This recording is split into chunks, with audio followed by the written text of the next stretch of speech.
পাপা রে, ছোলার ডাল, তার মধ্যে আজকে আবার নিরামিষ। কি রান্না করব? ও আবার তার মধ্যে তোমরাও চলে এসছো। নমস্কার, বর্তমান ঘটনা একটা ব্লগ থেকে তোমাদের সবাইকে স্বাগত। তোমরা সবাই কেমন আছো?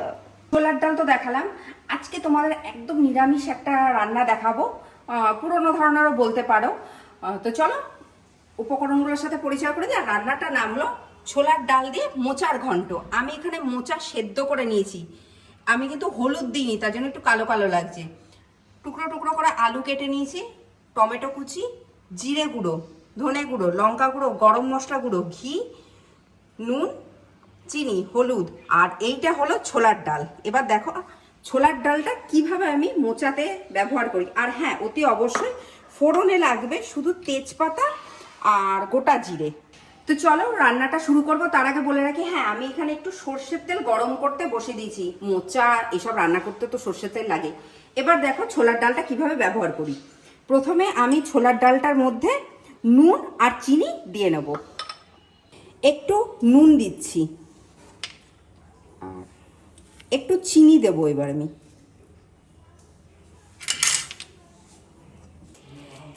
নুন আর চিনি দিয়ে আমি ছোলার ডালটা খুব ভালো করে মেখে নিচ্ছি। এটা কিন্তু খুব ভালো করে মাখতে হবে। আগেই গরম বসিয়ে দিয়েছিলাম। এবার আমি এই ছোলার ডালগুলো এরকম ছোট্ট ছোট্ট করে বড়ার মতো করে ভেজে নেব। বড়াগুলো ভাজা হয়ে গেছে। হ্যাঁ, আর এই বড়াগুলো না একটু লাল লাল করে ভাজতে হবে। আর নিরামিষ যেহেতু করছি তাই আমি ছোলার ডাল দিয়ে করছি, তোমরা চাইলে এটা মুসুরি ডাল দিয়েও করতে পারো। এবার আমি বড়াগুলো তুলে নেব। এবার আমি কড়াইতে রান্নাটা দেখাচ্ছি, কারণ ওইটুকু প্যানে তো রান্না করা যাবে না, তাই। আর হ্যাঁ, এবার আমি তেলটার ভেতর ওই ভাজার যে তেলটা ছিল সেটার মধ্যে এই যে তেজপাতা আর গোটা জিরে ফোড়নে দিয়ে দিচ্ছি। ফোড়নটা হয়ে গেছে, এই যে আলুটা কেটে রেখেছি ডুমো ডুমো করে আমি দিয়ে দেবো। একটু হলুদ গুঁড়ো দিচ্ছি, একটু নুন দিলাম। আলুটা ভাজা হয়ে গেছে। এবার আমি এখানে টমেটো কুচি দিয়ে দিচ্ছি। নিরামিষ মানে একটু তো টমেটো দিতেই হবে না। টমেটোটা হালকা ভাজা ভাজা হয়ে গেছে। এবার আমি বাকি মশলাগুলো দিয়ে দেবো। প্রথমে দিচ্ছি জিরে গুঁড়ো,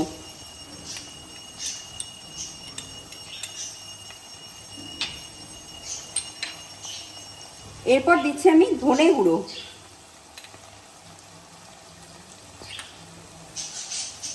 তারপর দিচ্ছি শুকনো লঙ্কার গুঁড়ো।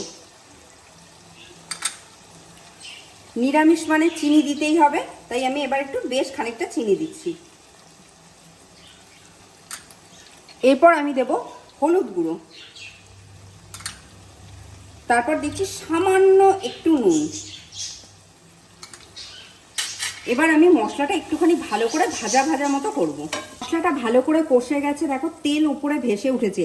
আর হ্যাঁ, আমি মোচাটা কিন্তু শুধু নুন দিয়ে সেদ্ধ করেছি, হলুদ কিন্তু দিইনি। এবার আমি মোচাটা এর ভেতরে মিশিয়ে দেবো। মোচাটা খুব ভালোভাবে মশলার সাথে মিশে গেছে। এই সময় আমি এই যে ছোলার ডালের যে বড়াগুলো ভেজে রেখেছিলাম সেটা দিয়ে দিচ্ছি। ছোলার ডালের বড়াটা খুব ভালোভাবে আমার মেশানো হয়ে গেছে। এই সময় আমি গ্যাসের ফ্লেমটা কমিয়ে একটু ঢাকা দিয়ে দেবো।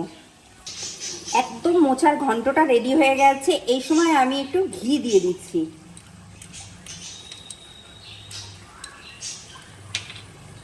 তার সাথে দিচ্ছি গরম মশলা গুঁড়ো। রেডি হয়ে গেছে আজকে ছোলার ডালের বড়া দিয়ে মোচার ঘন্ট। তো আজকের ভিডিওটা, আজকের রেসিপিটা তোমাদের যদি ভালো লেগে থাকে তোমরা অতি অবশ্যই আমার চ্যানেলটা সাবস্ক্রাইব করো, শেয়ার করো, লাইক করো, প্রচুর প্রচুর কমেন্ট করো। আর এই ধরনের রান্নাগুলো দেখার জন্য অতি অবশ্যই তোমরা বর্ধমান ঘরকন্যা চ্যানেলটায় চোখ রেখো। আর এই ধরনের খাবারগুলো তো জানোই, কিছু বলার নেই। গরম গরম সাদা ভাতের সাথে ভীষণ ভালো লাগবে। তো যাই হোক, দুপুরবেলা তো আজকে আমরা সবাই এটা দিয়েই খাবো। তো আজ তাহলে আসি।